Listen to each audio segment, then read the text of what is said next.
Assalamualaikum warahmatullahi wabarakatuh. Perkenalkan, saya Tasya Dwi Safitri dengan NIM J1A1200049 dari R001 Prodi Teknologi Hasil Pertanian. Di sini saya akan mempresentasikan hasil kerja saya ujian akhir semester praktikum MIPA. Yang pertama yaitu pertumbuhan mikroba.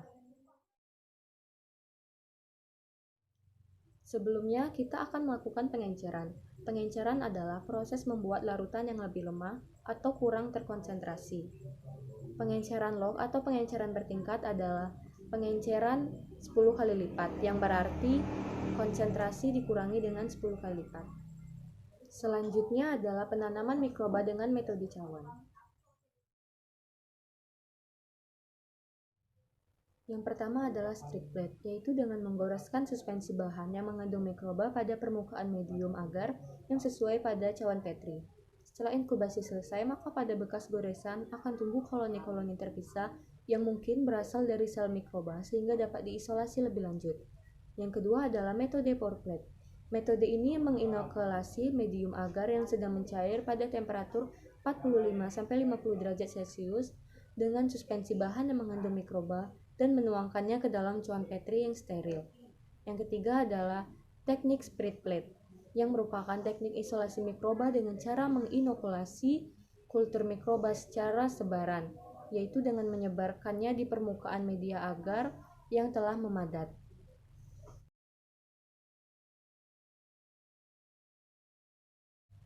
Dalam perhitungan metode cawan ini terdapat beberapa syarat. Yang pertama yaitu jika koloni berhimpitan, maka dihitung sebagai satu koloni. Jika koloni terpisah atau tidak berhimpitan, maka dihitung sebagai satu koloni. Dan jika koloni membentuk rantai, tetapi masih dapat dibedakan, maka dihitung sebagai beberapa koloni.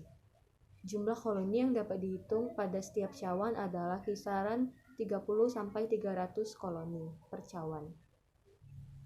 Yang selanjutnya adalah titrimetri. Titrimetri ini merupakan salah satu analisis kuantitatif yang menggunakan metode titrasi.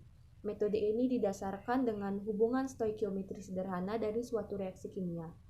Titrasi di sini merupakan suatu cara untuk mengetahui konsentrasi larutan. Ada beberapa syarat reaksi yang harus dipenuhi agar dapat digunakan dalam titrimetri. Yang pertama adalah reaksi harus berjalan sesuai persamaan reaksi tertentu. Yang kedua, reaksi berlangsung pada titik ekuivalensi. Yang ketiga, titik ekuivalensi ditentukan dengan metode tertentu. Yang keempat adalah reaksi harus berjalan dengan cepat. Pada titrimetri ini terdapat beberapa reaksi yang dapat dilakukan, yaitu reaksi asam basa, reaksi redoks, reaksi pengendapan, dan reaksi pembentukan kompleks. Di sini saya akan menjelaskan salah satu contoh reaksi asam basa pada jeruk nipis. Langkahnya adalah menyiapkan 10 ml larutan atau air jeruk nipis, kemudian dituangkan ke dalam labu ukur 100 ml dan ditambahkan aquades sebanyak sampai batas tera. Lalu diambil 10 ml air jeruk nipis dan dimasukkan ke dalam Erlenmeyer 100 ml dan ditambahkan indikator pH sebanyak 2 hingga 3 tetes. Lalu masukkan NaOH ke dalam buret 100 ml dan titrasi sampel yang ada pada Erlenmeyer dengan NaOH tadi yang ada di dalam buret hingga tercapai titik ekuivalen. Kemudian hitung konsentrasi untuk air jeruk nipis tadi. Yang selanjutnya adalah gravimetri. Gravimetri di sini adalah salah satu metode analisis kuantitatif suatu zat atau komponen yang telah diketahui dengan cara mengukur berat komponen dalam keadaan murni setelah melalui proses pemisahan. Pemisahan komponen atau senyawa-senyawa pada gravimetri ini dapat dilakukan dengan beberapa cara, yaitu seperti cara pengendapan, penguapan, dan cara elektrolisis.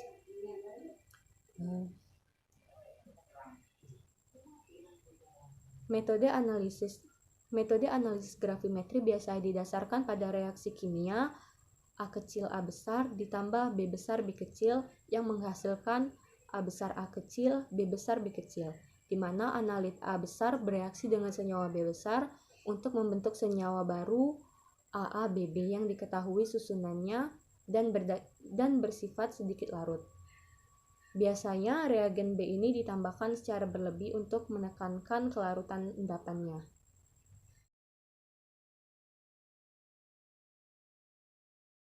Yang selanjutnya adalah contoh perhitungan analisis metode gravimetri. Di samping ini sudah terdapat angka-angka yang didapat dari hasil percobaan sebelumnya. Yang pertama ada faktor gravimetri. Faktor gravimetri ini didapatkan dari rumus BM zat yang dicari per BM zat yang diendapkan. Yang kedua adalah berat endapan. Berat endapan di sini didapat dari berat endapan yang ditimbang dikurang dengan berat kertas saring. Yang ketiga ada persen CL. Persen CL di sini didapat dari massa CL per massa sampel dikali dengan 100%. Yang selanjutnya adalah spektrofotometri. Spektrofotometri di sini berguna untuk mengukur konsentrasi sampel dengan memanfaatkan adanya interaksi antara materi dan energi. Untuk kerja spektrofotometri ini sendiri, semuanya berdasarkan hukum Lambert-Beer. Jadi, ketika cahaya monokromatik masuk melalui sebuah media yang merupakan larutan, maka ada 3 hasil yang bisa terlihat. Hasil yang pertama yaitu sebagian cahaya tersebut akan diserap. Yang kedua yaitu sebagian cahaya akan dipantulkan kembali.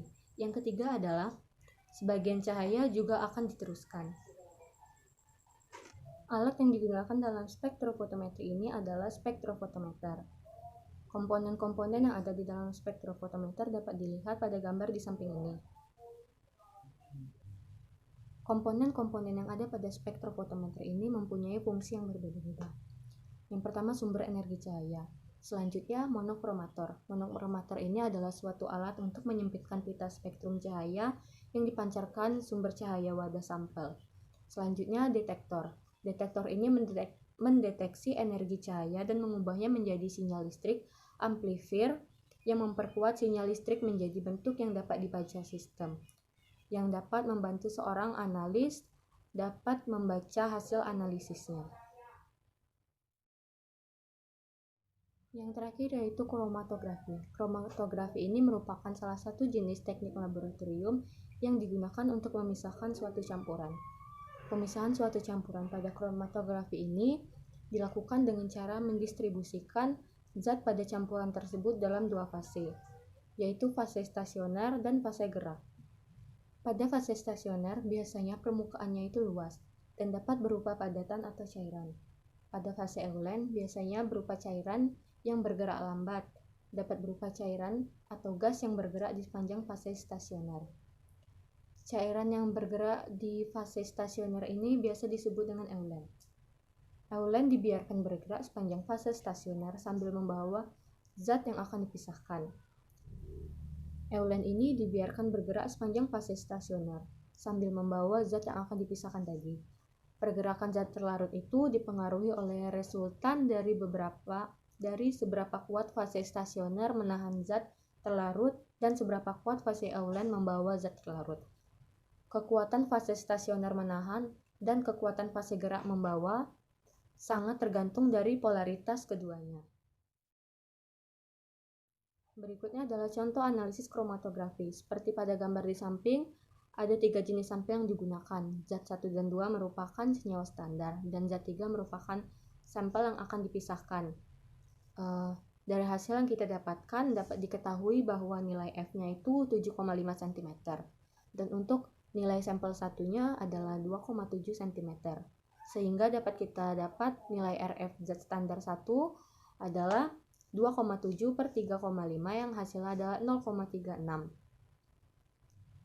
Dan untuk persamaan kedua, dapatkan RF standarnya tadi dengan cara yang sama seperti RF1 tadi. Sekian presentasi dari saya. Jika ada kesalahan, mohon maaf. Saya akhiri. Wassalamualaikum warahmatullahi wabarakatuh.